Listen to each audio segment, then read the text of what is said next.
ساتھیوں، آج شعبان المعظم کی 10 تاریخ ہے۔ شعبان المعظم اسلامی مہینوں میں سے 8واں مہینہ ہے اور قابل تعظیم ہے۔ اس مہینے کو آپ صلی اللہ علیہ وسلم نے فرمایا ھذا شہری، شعبان المعظم میرا مہینہ ہے۔ سبحان اللہ، جس چیز کی اللہ کے رسول کے ساتھ نسبت ہو جاتی ہے وہ چیز بلند و بالا ہو جاتی ہے۔ سبحان اللہ، فرمایا یہ میرا مہینہ ہے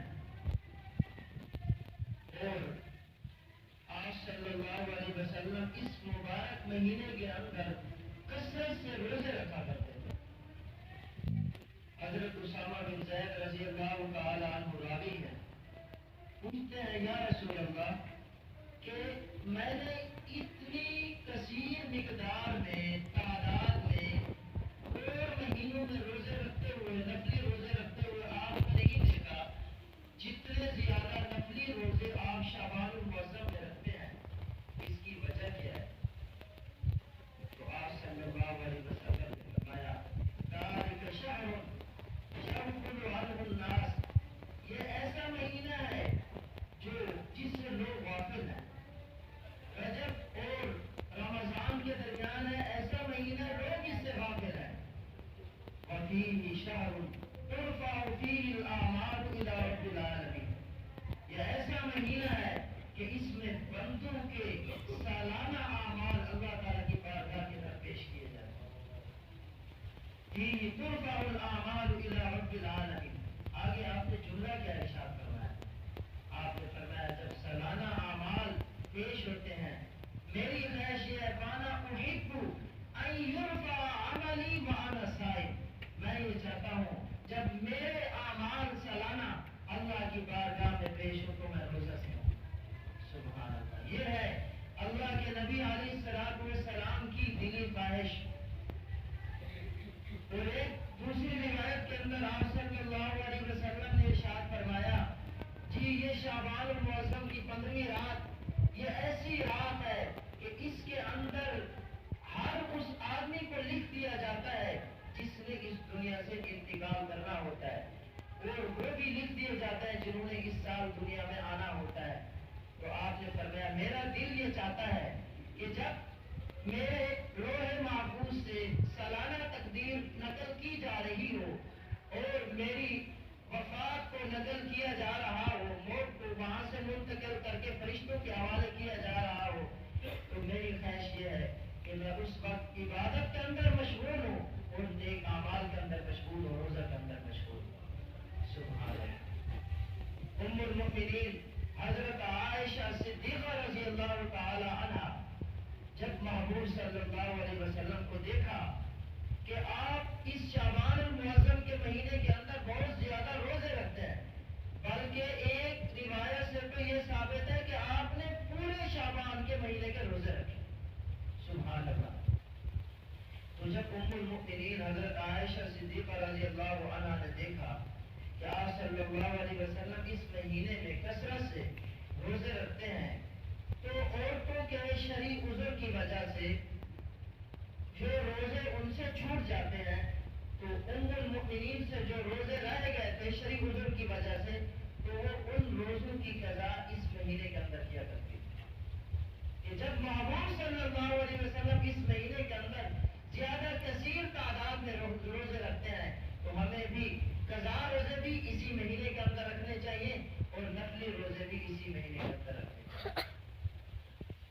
میرے محترم دوستو، ایک دوسری روایت کے اندر ہے آپ صلی اللہ علیہ وسلم نے فرمایا 4 راتیں ایسی ہیں یفتح اللہ تبارک و تعالی خیر کو کھول دیتے ہیں 4 راتوں کے اندر، خیر کے دروازے کھلے ہوئے ہوتے ہیں 4 راتوں میں۔ پہلی رات لیلۃ الاضحیٰ، عید الفطر کی رات کے اندر اللہ تعالیٰ خیر کے دروازے کھول دیتے ہیں۔ ہم لوگوں کی غفلت ہے، سستی کے اندر ہم خرید و فروخت میں مشغول ہو جاتے ہیں۔ اگلے دن جی کیا ہو رہا ہے کہ اگلے دن عید ہے تو ساری رات ہم کیا ہے خرید و فروخت میں ادھر ادھر، حالانکہ یہ قیمتی رات ہوتی ہے، اس میں خیر کے دروازے کھلے ہوئے ہوتے ہیں۔ اور فرمایا دوسری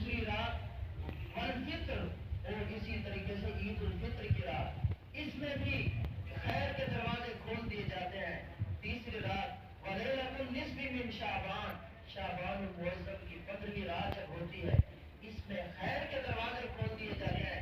وَيُنْصَرُ فِيهِ الْآجَالُ وَالْأَرْزَاقُ، آپ صلی اللہ علیہ وسلم نے فرمایا اسی شعبان المعظم کی 15ویں رات میں رزق لکھا جاتا ہے، عمریں لکھی جاتی ہے۔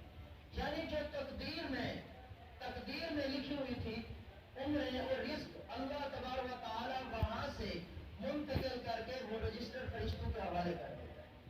يُنْصَرُ فِيهِ الْآجَالُ وَالْأَرْزَاقُ، اس میں جی رزق بھی لکھا جاتا ہے، عمریں بھی لکھی جاتی ہیں۔ وَيُكْتَبُ فِيهِ الْحَاجُ، اور اس میں حاجیوں کی تعداد لکھی جاتی ہے کہ اس سال کتنے لوگوں نے حج ادا کرنا ہے۔ سبحان اللہ، کتنی مبارک رات ہے، اسی رات میں پیسہ ہو رہا ہوتا ہے۔ اس لیے میرے محترم دوستو، شعبان المعظم کی 15ویں رات کو اللہ کے سامنے گر گرا کر دعا کرنا، اے اللہ تعالیٰ ان مبارک مقدس ہستیوں نے جنہوں نے یا اللہ اس سال میں حج کرنا ہے، ہمارا بھی نام لکھ دے۔ تو کیا لکھا جاتا ہے اس رات کے اندر؟ عمریں بھی لکھی جا رہی ہے جی، رزق بھی لکھا جا رہا ہے۔ وَيُكْتَبُ فِيهِ الْحَاجُ، اور اس رات میں حاجیوں کی تعداد بھی لکھی جاتی ہے۔ اور چوتھی رات آپ صلی اللہ علیہ وسلم نے فرمایا، چوتھی رات وَفِي لَيْلَةٍ عَرَفَةٍ، 9 ذی الحجہ کی رات ہے، اس رات کے اندر بھی خیر کے دروازے کھول دیے جاتے ہیں۔ إِلَى الْأَذَانِ، صبح صادق تک یہ معاملہ جی رات سے لے کر غروب آفتاب سے لے کر صبح صادق تک چلتا رہتا ہے۔ پھر ایک دوسری روایت میں آپ صلی اللہ علیہ وسلم نے فرمایا 5 راتیں ایسی ہیں کہ ان 5 راتوں میں آدمی جو بھی دعا کرتا ہے آدمی کی دعا رد نہیں ہوتی۔ کتنی راتیں ہیں؟ 5 راتیں ہیں۔ لا يرد فيهن الدعاء، ان میں دعا رد نہیں ہوتی۔ پہلی رات لیلۃ الجمعہ، جمعہ المبارک کی رات، آدمی جو دعا کرتا ہے اس کی دعا رد نہیں ہوتی۔ سبحان اللہ، یاد کرتے جائیں، پہلی رات کون سی رات ہے؟ جمعہ المبارک کی رات۔ نمبر 2 وَأَوَّلُ لَيْلَةٍ مِّن رَجَب، جب رجب کی پہلی رات ہوتی ہے اس کے اندر بھی آدمی جو دعا کرتا ہے اس کی دعا رد نہیں ہوتی۔ 2 راتیں ہو گئی، پہلی جمعہ المبارک کی رات اور دوسری رجب کی پہلی۔ نمبر 3 آپ نے فرمایا وَلَيْلَةُ نِصْفٍ مِّن شَعْبَانَ، شعبان المعظم کی 15ویں رات، اس میں بھی آدمی جو دعا کرتا ہے اس کی دعا رد نہیں ہوتی۔ 3 راتیں ہوگی، چوتھی رات آپ صلی اللہ علیہ وسلم نے فرمایا وَلَيْلَةُ الْعِيدِ، عید الفطر کی رات، اور 5ویں آپ صلی اللہ علیہ وسلم نے فرمایا وَلَيْلَةُ النَّحْرِ، عید الاضحیٰ کی رات۔ تو یہ 5 راتیں ایسی ہیں اس میں آدمی جو بھی دعا کرتا ہے تو اس کی دعا رد نہیں ہوتی۔ اس لیے میرے محترم دوستو، ہمیں کیا کرنا چاہیے؟ جمعہ المبارک کی رات ہو، اسی طریقے سے رجب کی رات ہو، اور نصف شعبان کی رات ہو، عید الفطر کی رات ہو، عید الاضحیٰ کی رات ہو، خدا کے سامنے رو رو کر دعا کرنی چاہیے۔ ایک اور روایت آپ کو سنانے جا رہا ہوں۔ شعبان المعظم کی 15ویں رات تھی، حضرت جبریل علیہ السلام آپ علیہ السلام کی خدمت اقدس میں حاضر ہوتے ہیں اور آ کر عرض کرتے ہیں یا رسول اللہ، اپنا سر آسمان کی طرف بلند کیجیے، اپنا سر آسمان کی طرف بلند کیجیے۔ سبحان اللہ، جب آپ نے سر مبارک آسمان کی طرف بلند کیا تو انوارات الہی نور، آپ صلی اللہ علیہ وسلم نے پوچھا جبرائیل یہ کیسی رات ہے؟ جبرائیل یہ کیسی رات ہے؟ تو حضرت جبریل علیہ السلام نے فرمایا یہ ایسی رات ہے یفتح اللہ تعالی فیہ 300 باب الرحمہ، اس رات کے اندر اللہ تبارک و تعالی اپنی رحمت کے 300 دروازے کھول دیتا ہے۔ کتنے دروازے؟ 300 دروازے رحمت کے کھلے ہوئے ہوتے ہیں۔ اور فرمایا فَيَغْفِرُ لِكُلِّ مَن لَّا يُشْرِكُ بِهِ شَيْئًا، اس رات کے اندر اللہ تبارک و تعالی ہر اس آدمی کی مغفرت فرما دیتا ہے جو اللہ کے ساتھ کسی کو شریک نہیں ٹھہراتا، شرک نہیں کرتا جی،